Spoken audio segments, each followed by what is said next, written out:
সংসদীয় মন্ত্রী এবং মাননীয় মুখ্যমন্ত্রী বক্তব্য রাখবেন।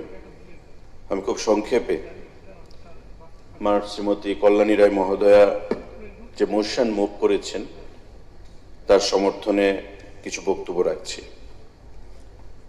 আমাদের সরকার গঠিত হওয়ার পর থেকেই মাননীয় প্রধানমন্ত্রী ওমেন এম্পাওয়ারমেন্টের জন্য বিভিন্ন পদক্ষেপ গ্রহণ করেছেন। ক্যাবিনেটে বিভিন্ন সিদ্ধান্ত, সরকারের তরফ থেকে বিভিন্ন সময় মহিলাদেরকে আরো সামনের দিকে এগিয়ে নিয়ে যাওয়ার জন্য সেখানে ঘোষণা করা হয়েছে। আমরা দেখেছি যে উজ্জ্বলা যোজনা, আমরা দেখেছি লাইভলিহুড মিশনের মাধ্যমে লাখপতি দিদি তৈরি করার প্রয়াস, মহিলাদের সম্মান বৃদ্ধি করার প্রয়াস, এবং অতি সম্প্রতি আমরা দেখলাম যে 2023 সালে সেপ্টেম্বর মাসে মহিলাদের 1/3 রিজার্ভেশনের জন্য যে বিল আনঅ্যানিমাসলি ভারতবর্ষের লোকসভায় পাশ করা হয়েছিল তা বিশেষ সংশোধনী এনে তার আগে সারা দেশে ইমপ্লিমেন্ট করার জন্য বিধানসভা এবং লোকসভায় সেই প্রস্তাব এনেছেন, যা ইন্ডিয়া জোটের থেকে সম্পূর্ণভাবে অসহযোগিতা করা হয় এবং তা ভোটাভুটিতে হেরে যায়। এখানে মাননীয় সুদীপ বাবু নেই, উনি বক্তব্য রেখে গেছেন। একটা দ্বিচারিতা একটু আগে দেখলাম সোশ্যাল মিডিয়াতে, এখানে সুদীপ বাবু তা অপোজ করে বক্তব্য রেখে গেলেন, আর আজকে দেখলাম সোশ্যাল মিডিয়াতে যে মহিলা কংগ্রেসকে দিয়ে পোস্টমনিতে সেখানে বিধানসভার উদ্দেশ্যে একটা র্যালি বের করা হয়েছিল এই বিলের সমর্থনে, অর্থাৎ যাতে 33% রিজার্ভেশন বিল পাশ করানো হয় তার সমর্থনে কংগ্রেসের মহিলা সংগঠন থেকে সেখানে র্যালি বের করা হয়েছে, অথচ কংগ্রেস দলের সমর্থকরা বা বিধায়করা তার অপোজ করছেন। এই যে দ্বিচারিতা, সেই দ্বিচারিতা গত আমাদের এইবারকার সেশনে লোকসভায় সেটা প্রকাশ পেয়েছে, অথচ এই বিলকেই 2023 সালে তারা সমর্থন করেছিল। 454 ভোটের সেখানে ভোটাভুটির মাধ্যমে দুজন সেখানে ভোট প্রদান করেনি। মোদিজি কি বলেছেন যে 23 সালে আমরা যে বিলটা পাশ করিয়েছি তার সেন্সাস যখন হবে, সেন্সাসের পর ডিলিমিটেশন হবে, 33% রিজার্ভেশন আমরা এনাক্টমেন্ট করব। কিন্তু উনি দেখলেন যে 29 লোকসভা নির্বাচন পেরিয়ে যাবে, তাই তাড়াতাড়ি করতে হবে।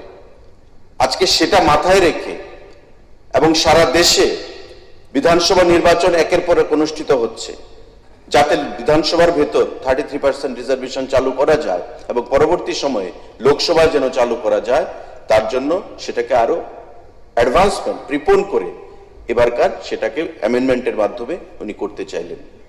আমরা দেখলাম অত্যন্ত নির্লজ্জভাবে, হতাশাজনকভাবে যারা বুঝতে পেরেছেন যে ডিলিমিটেশন যদি হয়ে যায় বা নারীদের 33% রিজার্ভেশন যদি হয়ে যায়, তবে আগামী দিন ভারতবর্ষের রাজনীতি থেকে মুছে যেতে হবে, এবং সেটাকে মাথায় রেখে ইন্ডিয়া জোট তারা যৌথভাবে এই বিলকে তারা বিগত দিনে যারা সমর্থন করেছে ঠিক এভাবে 180 ডিগ্রি পাল্টি খেয়ে তারা এই বিলের বিরুদ্ধে গিয়ে ভোটাভুটি দিয়ে প্রদান করেছে, যেটা আমরা তীব্র ভাষায় নিন্দা জানাচ্ছি।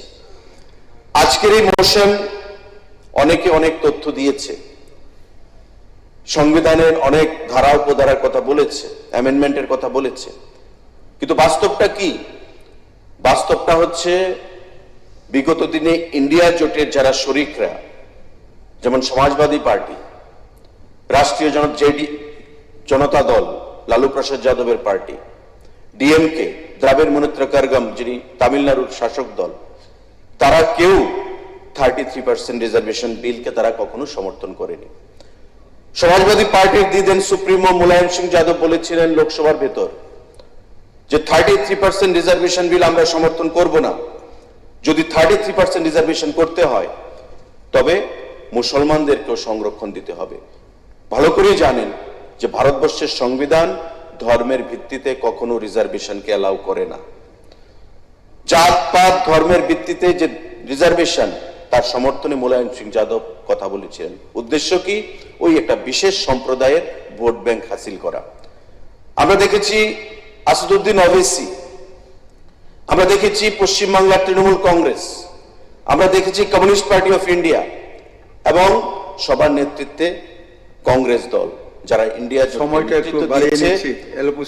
তারা প্রত্যেকে এই বিলকে বিরোধিতা করেছে, যারা এই বিলকে বিগত দিনে আনএনিমাসলি সমর্থন করেছিল।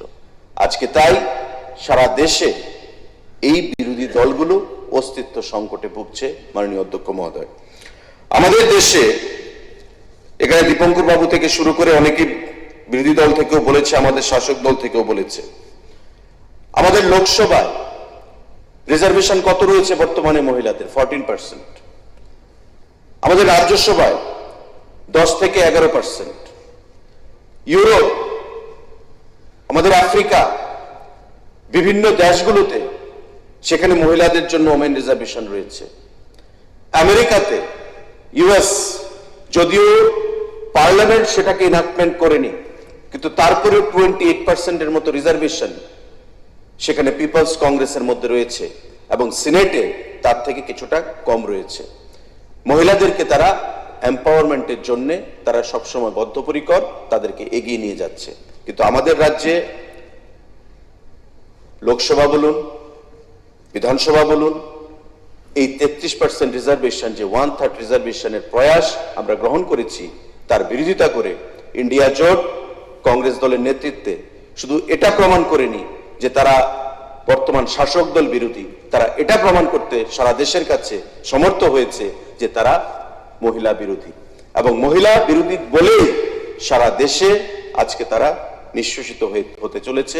মহিলাদের সমর্থন তাদের উপর থেকে ধীরে ধীরে সেখানে প্রত্যাহার করা হচ্ছে। মাননীয় অধ্যক্ষ মহোদয়, আজকে আমাদের রাজ্য ত্রিপুরা রাজ্যে আমাদের সরকার গঠিত হওয়ার পর 33% রিজার্ভেশন আমরা সরকারি ক্ষেত্রে মহিলাদেরকে প্রদান করেছি।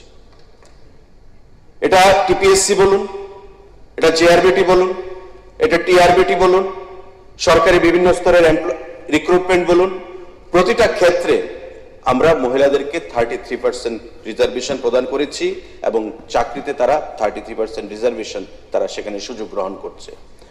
আজকে আমাদের 8টি জেলার মধ্যে 4টি জেলা অর্থাৎ 50% জেলা সভাধিপতিগণ হচ্ছে আমাদের মহিলা। আমাদের এই মহিলারা যখন পঞ্চায়েত সমিতির 50% রিজার্ভেশনে সেখানে চেয়ারম্যানের পদ অলংকৃত করছে, সভাধিপতির পদ অলংকৃত করছে, গ্রাম প্রধানের পদ অলংকৃত করছে, স্বাভাবিকভাবেই গণতন্ত্র সেখানে সমৃদ্ধশালী হচ্ছে। স্বাভাবিকভাবেই নেশন বিল্ডিং এ আমাদের মহিলাদের ভূমিকা সেখানে বৃদ্ধি পাচ্ছে। এবং আমরা ত্রিপুরার বাসী হিসাবে, একজন ভারতীয় হিসেবে আমরা গর্বিত বোধ করি যখন আমাদের রাজ্যের মহিলারা পঞ্চায়েত স্তর থেকে ওই হায়দ্রাবাদে, দিল্লিতে গিয়ে বেস্ট অ্যাওয়ার্ড নিয়ে এখানে আমাদের রাজ্যকে ভূষিত করছেন। আমরা গর্বিত বোধ করি যখন আমাদের রাজ্যের চেয়ারপারসনরা, সভাধিপতিরা মার্কিন যুক্তরাষ্ট্রে গিয়ে আমাদের রাজ্যকে প্রতিনিধিত্ব করছে। আজকে পুরুষের সঙ্গে পাল্লা দিয়ে মহিলারাও এগিয়ে যাচ্ছে, যেটা আমাদের বিভিন্ন বক্তারা তাদের বক্তব্যে পরিষ্কার ভাষায় তারা তুলে ধরেছেন। তো আজকের এই মোশন খুবই গুরুত্বপূর্ণ মোশন, যেটা বিগত কয়েকদিন আগে আমাদের লোকসভায় ইন্ডিয়া জোটের তরফ থেকে অপোজ করা হয়েছিল, অথচ 2023 সালের সেপ্টেম্বর মাসে এই বিলকে তারা সমর্থন করেছিল। এই যে দ্বিচারিতা, সেই দ্বিচারিতা আগামী দিনে ভারতবর্ষের মানুষ, ভারতবর্ষের মহিলারা যথার্থভাবে তাদেরকে উচিত শিক্ষা দেবে এবং 5 রাজ্যের নির্বাচনেও ফলাফলের মাধ্যমে আপনারা দেখতে পাবেন যে ভারতবর্ষের মহিলারা কার পক্ষে রয়েছে। মাননীয় অধ্যক্ষ মহোদয়, আমি আর বক্তব্যকে দীর্ঘায়িত করছি না। আমি আহ্বান জানাবো আজকের এই পবিত্র হাউসে আমাদের মহিলারা, যারা একজন মহিলা এই মোশনকে ইনিশিয়েট করেছেন এবং বাকি মহিলারাও এই মোশনকে সমর্থন করেছেন। এবং আজকে আমাদের এই হাউসে শাসক দলের আমাদের ট্রেজারি বেঞ্চে যারা রয়েছে, আপনি দেখবেন ভারতীয় জনতা পার্টি থেকে 6 জন এবং আমাদের শরিক দল তিপ্রামথা পার্টি থেকে 2 জন মহিলা আমাদের বিধানসভায় রয়েছে। বিরোধী দলের থেকে রয়েছে কেউ? বিরোধী দলের কজন মহিলাকে প্রার্থী করা হয়েছিল বিগত নির্বাচনে, আর আমাদের দল থেকে কজন মহিলাকে প্রার্থী করা হয়েছে আজকে তাদের উপস্থিতিতে সেটা প্রমাণ করে। এবং আমি ধন্যবাদ জানাচ্ছি প্রত্যেক মহিলাকে যে তারা এই বিলের সমর্থনে বা এই মোশনের সমর্থনে তারা আলোচনা রেখেছে, এবং যারা এই সমর্থনে আলোচনা রেখেছে তাদেরকে আমি ধন্যবাদ জ্ঞাপন করছি। শ্রীমতী কল্যাণী সাহা রায়কে আমি ধন্যবাদ জানাচ্ছি, এবং আমাদের বিরোধী দলের বন্ধুরা যারা এখানে রয়েছেন তাদেরকে এই মোশনকে সমর্থন করার জন্য আমি আহ্বান জানিয়ে আমার বক্তব্য শেষ করছি। নমস্কার, জয় হিন্দ।